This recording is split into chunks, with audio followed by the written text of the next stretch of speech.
Hello students, welcome in this class. Last video में हम लोगों ने एसेक्सुअल रिप्रोडक्शन के टाइप पढ़े थे, उसी को हम आगे बढ़ाते हैं और जो एसेक्सुअल रिप्रोडक्शन के बाकी टाइप्स रह गए थे उसको आज डिस्कस करेंगे। तो इसका नेक्स्ट जो टाइप है वो क्या है? स्पोर्स के थ्रू एसेक्सुअल रिप्रोडक्शन होना, मतलब स्पोर्स या बीजाणु के द्वारा। हिंदी में स्पोर्स को बीजाणु कहते हैं और बीजाणुओं के द्वारा जब अलैंगिक जनन होता है तो इसको बोलते हैं स्पोर्स द्वारा एसेक्सुअल रिप्रोडक्शन। ठीक है, स्पोर्स या बीजाणु हिंदी में कहते हैं। तो स्पोर्स क्या होते हैं? देखिए, ये इस प्रकार का जो जनन होता है वो कवक में पाया जाता है। किस में पाया जाता है? कवक में। फफूंद जो आपने देखी होगी, अक्सर खाने पीने के सामान पर लग जाती है फफूंद, वाइट कलर की, ब्लैक कलर की, ग्रीन कलर की, तो उनमें वो क्या है? वो कवक होती है। तो कवक में क्या होता है, अगर हम उसका माइक्रोस्कोपिक स्टडी करें, मतलब माइक्रोस्कोप से उसे देखें, तो उसे हमें कुछ इस तरीके की संरचना दिखाई देती है। ठीक है, इसमें क्या होगा? एक हाइफी होगा, हाइफी के ऊपर एक गोल सा स्ट्रक्चर होगा, गोल सी संरचना होगी। इसको बोलते हैं स्पोरेंजियम। क्या बोलते हैं? स्पोरेंजियम। ऊपर आप देख रहे हैं स्पोरेंजियम, एक सिंगल होगी तो स्पोरेंजियम, बहुत सारा ग्रुप होगा ऐसे इसी प्रकार की संरचना का, तो क्या बोलेंगे? इसी प्रकार की संरचना का बहुत सारा ग्रुप होगा तो क्या बोलेंगे? स्पोरेंजिया। एक सिंगल तो स्पोरेंजियम। ठीक है, तो इस प्रकार से स्पोरेंजियम बन जाती। इस स्पोरेंजियम के अंदर छोटे छोटे छोटे छोटे क्या बन जाते हैं? स्पोर्स बन जाते हैं। ये देख रहे हैं आप, ये इसी स्पोरेंजिया के अंदर होते हैं। जब प्रतिकूल परिस्थितियाँ होती हैं तब इसके अंदर ऐसा होता है। अब ये बनते कैसे हैं? जैसे इस हाइफी के अंदर क्या होगा? एक केंद्रक होगा। अब इस केंद्रक में विभाजन होगा तो एक केंद्रक से क्या कितने बन जाएंगे? 2। फिर इनमें विभाजन जब होगा तो कितने बन जाएंगे? 4। फिर इनमें होगा, फिर इनमें भी होगा। तो इस तरीके से 1 से 2, 2 से 4, 4 से 8, इस तरीके से जो होते हैं बहुत सारे स्पोरेंजिया के अंदर क्या बन जाते हैं? स्पोर्स बन जाते हैं। और जो केंद्रक होते हैं उनके चारों तरफ क्या इकट्ठा हो जाता है? कोशिका द्रव्य। तो ये संरचना कहलाने लगती है स्पोर्स या बीजाणु। ठीक है, क्या कहलाएगी? स्पोर्स या बीजाणु। तो ये सब किसके अंदर होते हैं? इस स्पोरेंजिया के अंदर। अब जब अनुकूल परिस्थितियाँ आती, अनुकूल परिस्थितियाँ कवक के लिए क्या होती हैं? नमी। मोस्टली क्या होती है? नमी। नमी जब होती है तभी देखा होगा आपने, कोई मान लीजिए ब्रेड है वो ख़राब हो गई, खाना ख़राब हो जाता है और रखा हुआ है ना। और आपने देखा होगा, अगर हम जंतुओं की बात करें तो जंतुओं में भी दाद खाज ये सब इस टाइप के रोग हो जाते हैं। तो कि बरसात में अधिकतर आपने देखा होगा बरसात में होते हैं ये चीज़ें। तो इनके लिए अनुकूल परिस्थितियाँ क्या होती हैं कवक के लिए? नमी का होना। तो इस तरीके से जब ये स्पोर्स, इनके लिए अनुकूल परिस्थितियाँ आती हैं तो ये स्पोरेंजिया जो है फट जाती है, मतलब रप्चर हो जाती, फट जाती है। फटने के बाद ये स्पोर जो है वो सरफेस पर गिरते हैं, दूसरी सरफेस पर। ये स्पोर जो हैं वो अलग सरफेस पर गिरते हैं उड़ के, क्योंकि ये बहुत हल्के होते हैं, कहीं भी गिरते हैं और एक ये इसी तरीके का एक नया जीव या नए कवक की उत्पत्ति कर लेते हैं। उसी प्रकार के एक नए जीव की पूरी उत्पत्ति ये जो स्पोर्स होते हैं इनमें क्षमता होती है नए जीव को उत्पन्न कर सकते हैं ये। तो जहाँ जहाँ ये स्पोर्स गिरेंगे वहाँ वहाँ कवक की उत्पत्ति हो जाएगी। समझ में आया? तो ये था स्पोर्स के थ्रू जो है वो एसेक्सुअल रिप्रोडक्शन। अब आप इसे एनिमेशन के थ्रू भी देख सकते हैं कि देखिए कैसे।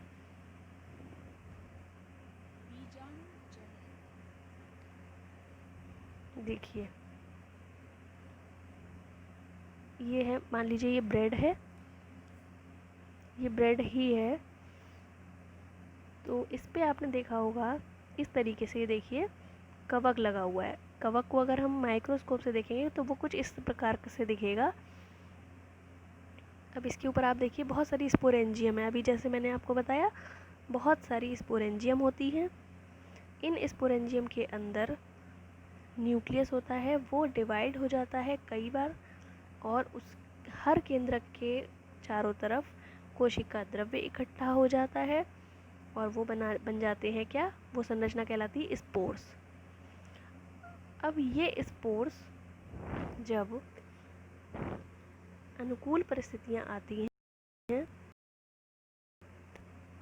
ये स्पोरेंजिया फट जाती है। देखिए फट रही है, ये फट जाती है और स्पोर्स जो होते हैं, ये बीजाणु होते हैं, वो बाहर निकल जाते हैं।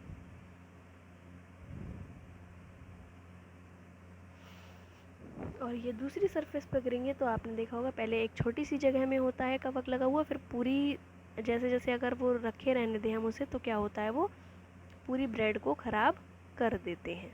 तो इस प्रकार से ये देखा आपने बीजाणुओं द्वारा अलैंगिक जनन होना।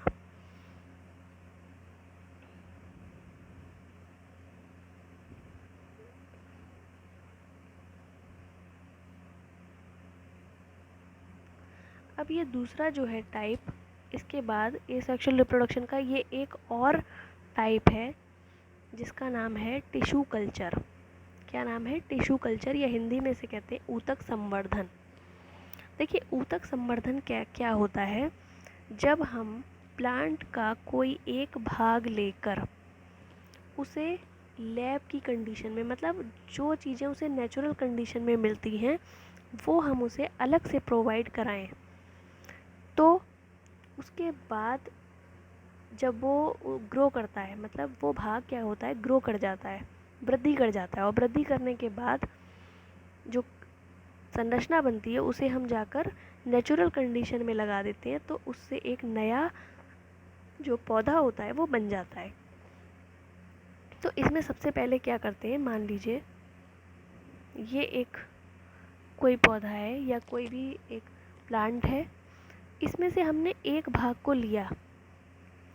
एक भाग को लेने के बाद हमने क्या किया, एक छोटा सा भाग लिया जिसे हम कहते हैं एक्स प्लांट। एक छोटा सा भाग लिया और उसको हमने एक पेट्री डिश में डालकर उसके अंदर हमने मतलब न्यूट्रिएंट्स डाल दिए, मतलब एक कल्चर बनाते हैं। कल्चर मतलब ये होता है कि जिस इसमें लिक्विड होता है और वो हार्मोन्स अलग से हम इसे प्रोवाइड कराते हैं जो हम इन्हें नेचुरल कंडीशन में मिलते हैं। जैसे जब बीज को हम बाहर लगा देते हैं तो जब इन्हें इसमें हार्मोन्स बनते हैं, जैसे ऑक्सिन क्या करता है, प्लांट की वृद्धि में सहायक होता है, तो वो हमने इस एक्स प्लांट को अलग से दे दिया, मतलब इस पेट्री डिश में डालकर दे दिया। और क्या दे दिया, साइटोकाइनिन दे दिया। साइटोकाइनिन भी एक क्या होता है, आगे आप पढ़ेंगे, हार्मोन्स हैं ये सारे, प्लांट हार्मोन, पादप हार्मोन जैसे बोलते हैं। तो एक कौन सा दिया हमने, मान लीजिए ऑक्सिन, जो कि प्लांट की ग्रोथ में हेल्पफुल होता है, और दूसरा हमने दिया साइटोकाइनिन। क्या दिया, साइटोकाइनिन।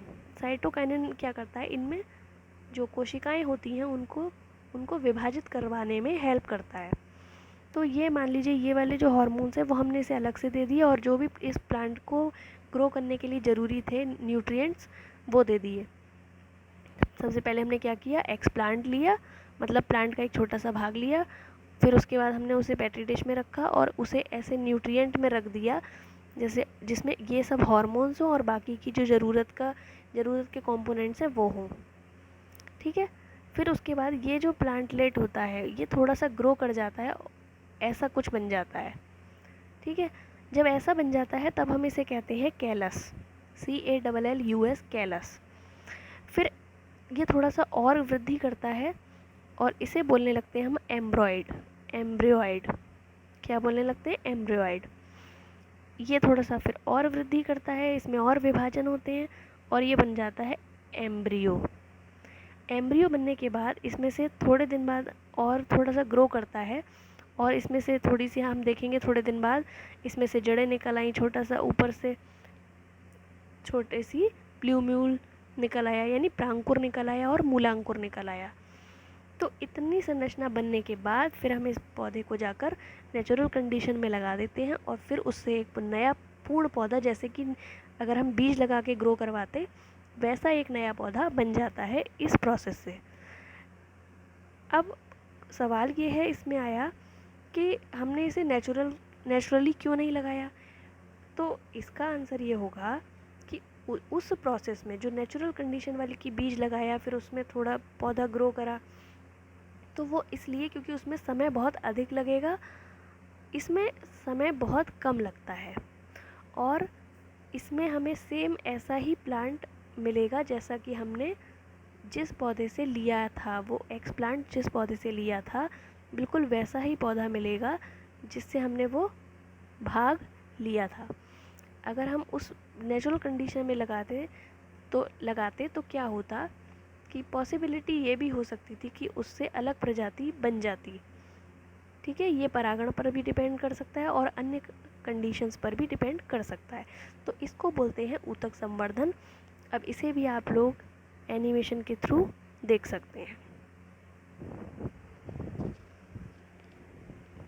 देखिए किस प्रकार से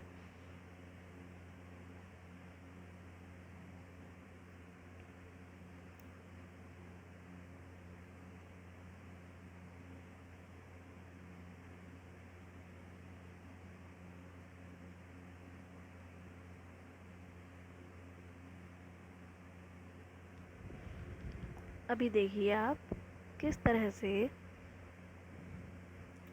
टिश्यू कल्चर की प्रोसेस देखिए। ये देखिए पहली ट्यूब में हमने क्या किया, एक छोटा सा प्लांटलेट लिया, फिर वो ग्रो करता है। अब ये दिखाया है कि किस तरीके से ये पौधे ग्रो कर जाते हैं बाद में, जब हम उस छोटे वाले भाग को, जिसमें एक छोटी सी क्या निकल आई थी, जड़ और तना। अब देखिए हमने एक छोटा सा भाग लिया इस पत्ती का, मान लीजिए इस पौधे से, फिर हमने इस मीडियम में डाल दिया, ये बाद में ग्रो कर जाता है। ये तो शॉर्ट में दिखा दिया। एनवायरनमेंट कैसा होगा, मीडियम, नीचे लिखा है मीडियम, तो इस मीडियम में क्या होगा, हॉर्मोन्स होंगे। ये है ट्रेडिशनल, राइट हैंड साइड पे आप देख रहे हैं ट्रेडिशनल, जैसे बीज बोते हैं और फिर पौधे ग्रो करता है। और एक तरफ है कि हमने एक छोटा सा भाग लिया पौधे का, उसके अंदर हमने मीडियम डाला। ये देखिए ऑक्सिन और साइटोकाइनिन, ये हार्मोन हमने इसमें डाले। ये देखिए छोटा सा पौधा ग्रो कर गया, ग्रो करके ये बहुत छोटा सा प्लांटलेट बन गया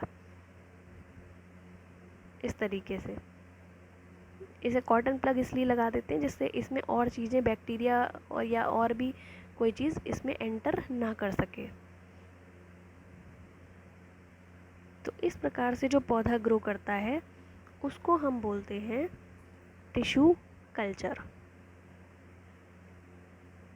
तो आपने देखा कि किस प्रकार से जो ऊतक संवर्धन होता है वो किस प्रकार से होता है, और ये जो ऊतक संवर्धन होता है ये भी एक अलैंगिक जनन का ही प्रकार होता है, क्योंकि इससे जो पौधा बनता है वो सेम होता है जिस पौधे का वो भाग लिया गया था। तो इस प्रकार से आपका एसेक्सुअल रिप्रोडक्शन कंप्लीट हो गया। अब नेक्स्ट वीडियो में आप पढ़ेंगे कि लैंगिक जनन क्या होता है। Thank you so much.